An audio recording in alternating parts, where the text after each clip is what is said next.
僕がその教育で唯一できてるとすると、そういうふうに建築ってどうしても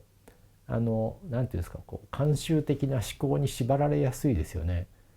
例えば家は南向きでなんか太陽がいっぱい入った方がいいとか、みんなそれ当たり前だと思ってるけど、本当に当たり前なのかみたいなことをやっぱりいつも疑う続けるというか、そういうことができないと多分建築やっててもあんまり面白くないと思うんですよね。なので建築ではもちろんそういうことをたくさん伝えないといけないと思って、今ある社会や今ある世の中、今ある街や都市空間をもう一度自分なりの目でなんか発見的に読み解けるかどうかっていうのが、唯一やってることって言ってもいいぐらいなんですけど、でもね最近やっぱりなんていうかいろんな情報がたくさん溢れてるじゃないですか。でそういうものに触れてることが当たり前になってると、そういうことをどんどんしづらい環境になってきてるんですよね、その学生たちも。例えば何かやろうと思うとなんかそれを裏付けるいろんなたくさんの情報がバーって出てくるし、じゃあなんかこれ作ろうと思うと、じゃあそれのためにはこういうことを考えなきゃいけない、こういうことを考えなきゃいけないって言っていっぱい情報が出てくるわけですね。でそういうものにひたすら追われてるので、みんなそれが結局そのなんか慣習的な思考をどんどんどんどん固めていってしまうし、なんかなんていうんですかね、もっと自由にいろんなことを考えることを阻んでるなっていうふうに思うんですよね。だから僕はその今の情報化っていうことに対してすごく距離を置きながら付き合っていかないと大変だなっていうふうに思う。特に建築をやる人はですよね。建築をやるときはどちらかというと今やまだ情報にすらなってないぐらいのことを自分なりに見つけていくようなことができないとなんか建築は難しいかなと思うので、そういうことを学生には僕は期待をしてますけどね。何を面白いって感じるかとか、何が自分の肉体は気持ちいいと思えるのかっていうことに対して、やっぱり情報処理って頭の中でやってることなので、もうちょっと何か自分の体に素直に反応するというか答えるというか、そういうことはあってもいいのかなとは思いますよね。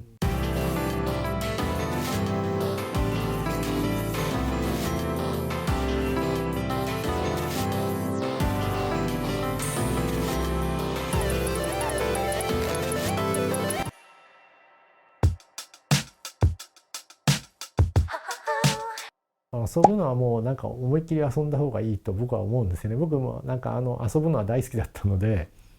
どちらかというと自然の中で遊ぶのが好きだったので、海に行ったりとか山に行ったりしてましたけど、今遊ぶっていうとなんかパソコンで遊ぶみたいなことになっちゃうことが多いじゃないですか。だからなんかやっぱり自分の体を使って遊ぶっていうことはすごく今でも僕はそういうの大好きなので、そういうのは最近なかなかやりにくい環境なんだろうなと思いますけどね。でも僕はやっぱりサーフィンは随分やってたので、そうすると海のことをなんか海って抽象的に知ってるわけではなくて、海のことをやっぱりいろんな面で知ってるわけですね。夏になるとどんな生物がうようよ出てくるのかとか、こいつに刺されると痛いよとか、なんかそういうことも含めてなんか知るわけじゃないですか。そういう何か自然をただなんか情報として捉えるんではなくて、そういうふうに知るっていう意味ではやっぱ遊ぶのって一番なんか手っ取り早い方法というか、そのために遊んでたわけじゃないですけど、でもそういうことを通じて学んだことは多いですよね。家の中も随分遊べることたくさんありましたもんね。4年ぐらい前に完成しました。いやあれは僕の自邸なんですけど、ちょうどあの頃僕独身だったので、ずっと自分でやりたいようにいろんなことをやってきて、父が母も亡くなって父が一人になって、一人暮らしをずっとしてたんですよね。僕の生まれ育った実家でもあったんですけど、それで父はやっぱりもうだんだん足腰もおぼつかなくなってきて、でそのままさすがに僕はちょっと放ってはおけないなと思って、僕自身そんなにもう人生の中であと何がどんな変化が起きるかわからないけれど、少なくとも父がもうかなり高齢だったので、そこまではとにかく父の面倒を見ようかなというふうに決意をして作った家なんですよね。なのであれはもう本当に父と僕が2人で住むし、その間僕はなるべく父を支えられるように、なんとなくいつも目が届くように、父が家を年齢で作るっていうことが、ね、そのあと何年生きられるかっていうようなことも当然頭にありながら作ったので、父にとっては半分はなんか自分のいろんなこれまでの人生を何らかの形で記録しておきたいっていうふうな思いだったり、あるいはそのご近所さんとのお付き合いをいい形でなんか残していけるようなものであってほしいとか、そういうのが多分いろいろとあったんだと思うんですよね。だから僕はそういうのをある意味受け止めつつ、自分なりにどう作っていくかなっていうふうに思った家だったんですけど、でも人生何があるか分かんないっていうか、結局立ててみたら、僕の人生もいろいろと変わって、結局その当初思い描いてた通りの家じゃ全然ないんですけど、でもそれも含めて面白かったですよね。だから家を作るっていうことが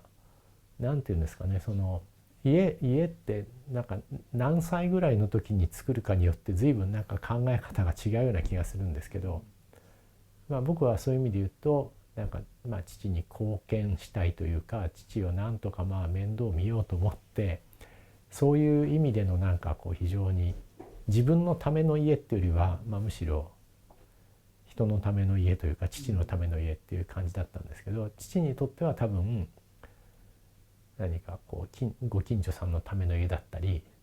あるいは未来の僕のための家っていうか、そういうふうな思いで当然いろんなことを語ってたので、父親は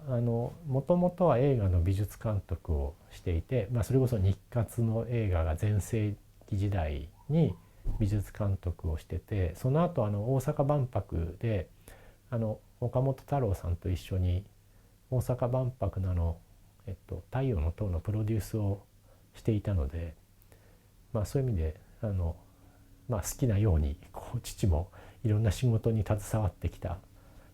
ということもあって、もともとなんか父は建築家になりたかったらしいんですけど、どうだったのか分かんないですけど、すごく喜んでましたよね。あの年齢で家を建てるって一度引っ越して家を壊してまた引っ越すみたいなことをしなきゃいけないから、ものすごく大変なストレスだったと思うんですけど、それでもやっぱり喜んでましたから、とても良かったですよね。去年一昨年亡くなって、だから4年ぐらい住んだですかね。3年ぐらいかな。僕は今そこで妻とそれから娘と3人で暮らしてますけど、一時期はだからそこで4人暮らしをしていた時期もあって、たまたまその家を建てたきっかけで僕はなんか随分昔の昔出会った人と再会することになって、それで結婚したんですけど、なので父と僕のための家と思って作ったんですけど、結果的には4人で暮らす時期が、1年ぐらいで、僕と父だけで暮らしてたのが2年近くあった感じですね。僕ずっとその若い頃に仕事をするようになって、その実家はもう出て、もう実家になんか戻らないと思ってたんですけど、結局30年ぶりぐらいに実家に戻ることになって、で驚いたのは当時要するに僕は子どもの頃に、子どもの頃っていうか若い学生ぐらいの時もそうですけど、その頃ご近所さんだった人たちが、今でも住んでたんですよね。で父のことをすごく一人暮らしをしてたので、何かにかけて父のことにケアしてくれたりとか気にかけたりしてくれてたんですよ。でそれは大変ありがたかったことですし、それでなんか自分の子供の頃をよく思い出したんですけど、僕が子供の頃ってまあもちろん自分の家はありましたけど、なんていうか、まあ今の家ってやっぱりこう例えばセキュリティとか、あるいはここは自分のまあ土地であるとか自分の場所だっていうことに対してまあそれなりにみんなこう過剰に意識がそういうところに行っていて、あんまりこうなんていうんですかね、その寛容さがなくなってる気はしてるんですよね。で僕が子どもの頃はもう普通に日常的にお隣の家に勝手に入り込んで、お隣の家でなんかこたつ入ってたりしたりとか、あるいはお隣の家の庭で勝手に遊んで池の魚を取ってみたりとか、そういうことをなんか本当に普通にやってたんですよね。でまあそういうことをしててももちろん非常にこう寛容なまあ近隣だったので、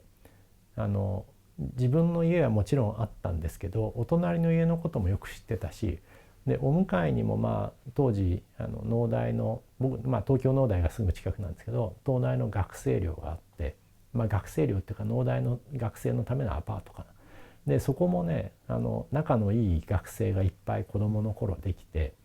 で普通に遊びに行ってたんですよね。で鍵をどっかに隠してある場所もなんか知ってて、それで学生がいない時に勝手にその部屋に入り込んで漫画読んでたりとかっていうこともさせてもらったりしてたので、まあ本当に何ていうかこう自分の家があったんだけども、まあ周りにこう住んでる人たちも含めて何か自分がどこに行って遊んでても許されるような、まあ、そういうなんかこう懐の深さがあったんですよね。で、まあ、僕自身やっぱりどっかでそういうまあ住宅であったりそういう家であったりそういうなんかこう住宅地っていうかっていうものがいいなっていうふうにやっぱり思ってるんですよね。だからまあ僕自身も今でもまあ設計をして家を建てたりしますけど、基本やっぱり塀作らないとか、なるべくなんかそういう寛容な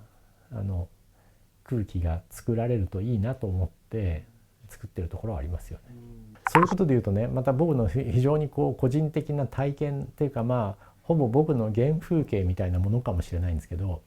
僕の父親はその建築家にはなりたかったけど建築家にはならなくて、まあ、映画の美術監督みたいなことをやってたわけですよね。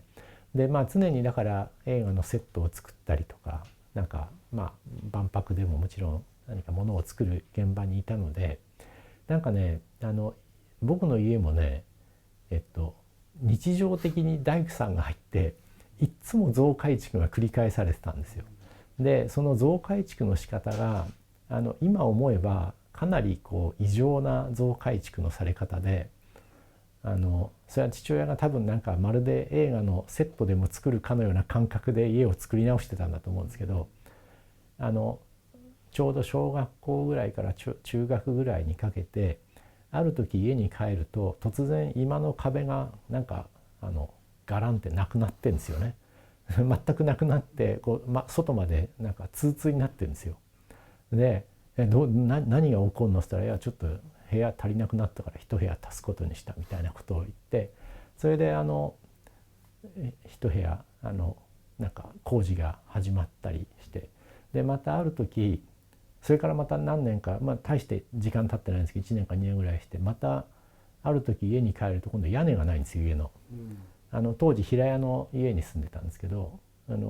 る実家行って本当に家に屋根がなくて屋根が壊されてるんですよ。それでこれ何すんだっつったら今度はなんか2階を建てるとかっつって、当時はまあ1階建ての平屋に2階足すなんてよく日常的に行われてたので、なんかそれからしばらくは普通に暮らしてベッドに寝てるとなんかこう壊れた屋根からポロポロいろんなものが落ちてくるんだけど、でもなんかそこにブルーシートをかけて過ごすみたいなことが日常だったんですよね。今思えばとんでもない家だったなと思うんですけど、そういうふうになんか家ってこうなんていうんですかね、こう常に変わり続けるというか、そういうふうななんか面白さは子供心にやっぱりすごくあって、そういうものももしかしたらなんか自分の中ではすごく大事な経験として残ってるかもしれないですよね。まあそうですね、本当に家自体が刻々とこう変わっていく感じはしましたね。なんか一時期はね、なんか親戚も同じ敷地の中に住んでたんですよね。それもだから家の中庭になんかちょっと小さな離れみたいなのを作って、そこになんか親戚が一時期暮らしてたりとかね、もうなんかめちゃくちゃな感じですよね。まあいつも家に帰れば大工さんが必ず玄関先でカンナ削ってるみたいなのはもう日常的な風景でしたし、まあ近所に大工さんがいたので、いつもなんかそうやってちょっとした増改築をちょこちょこやってたので、まあそういう意味ではなんかいつも家は現場みたいな感じがあって、まあそういうのはすごくやっぱりまあ楽しかったし、驚いてもいましたけど、子供の頃に。まあ楽しい経験でしたよね。それこそ僕がその子供の頃に経験したこう家と自分のこう生活のこうなんかとんでもないこう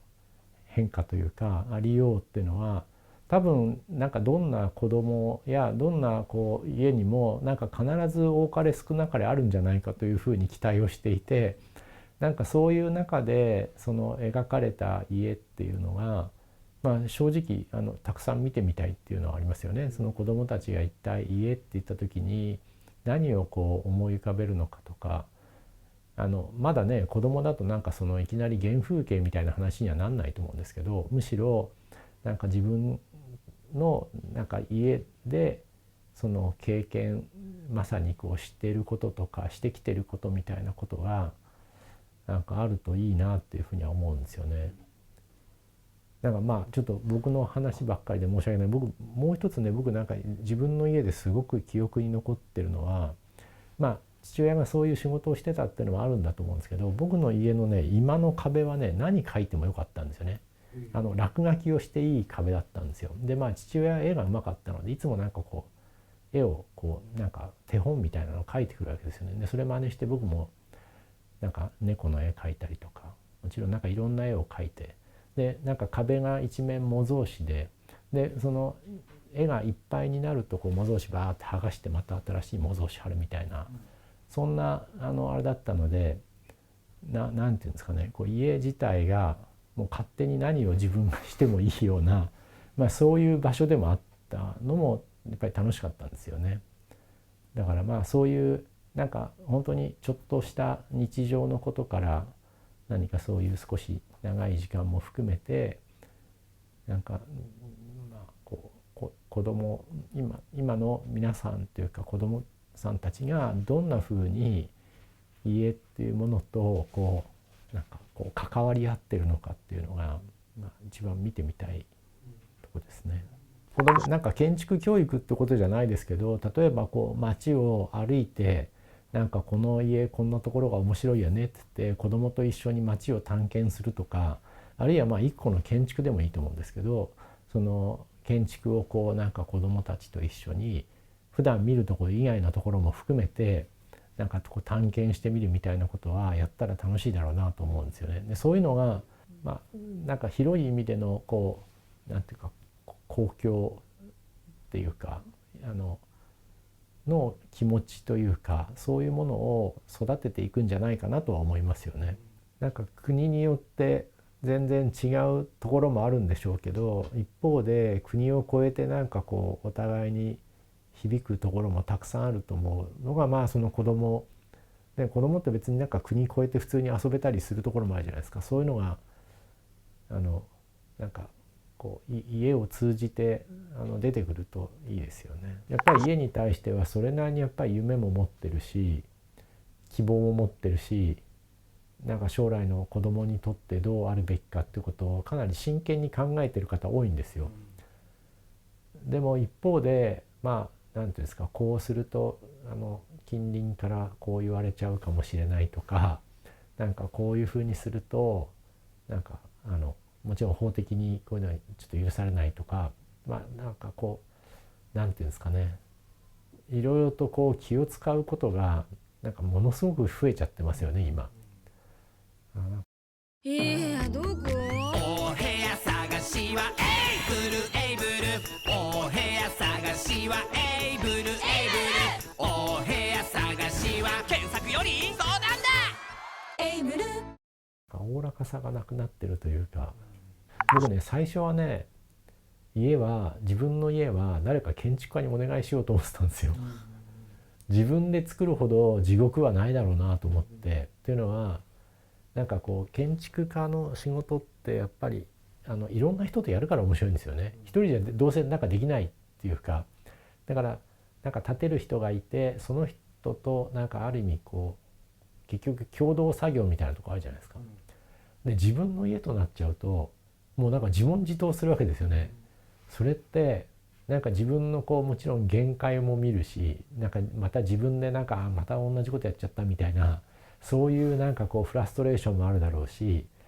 なんかこう人と関わり合いながらできないってすっごい嫌だなと思って、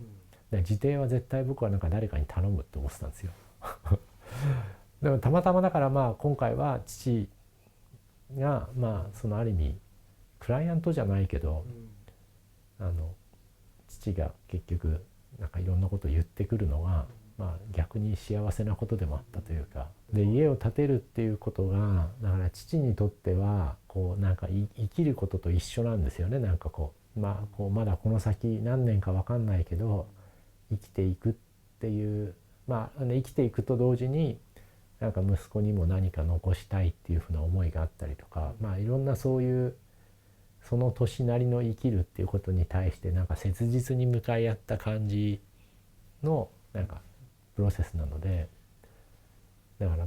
家を建てるっていうことのなんていうかその広がりと奥深さといろんなことを感じましたよ。でも本当はね、僕も賃貸の集合住宅たくさん設計するけど、賃貸だって本当はもっとなんか使い倒されていいような気がするんですよね。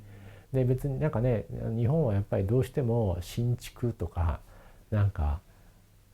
新築そっくりさんみたいなのが出るみたいに、その新しいこととかなんか全部がリセットされることがすごくなんか価値だと思われてるけど、むしろそういうねいろんな痕跡が残ってるぐらいでちょうどいいんじゃないかっていうふうに思うところもあるので、本当はね家ってもっともっとなんかその人の生きた記録がなんかいろんな形で残ってていいような気はしてますけどね。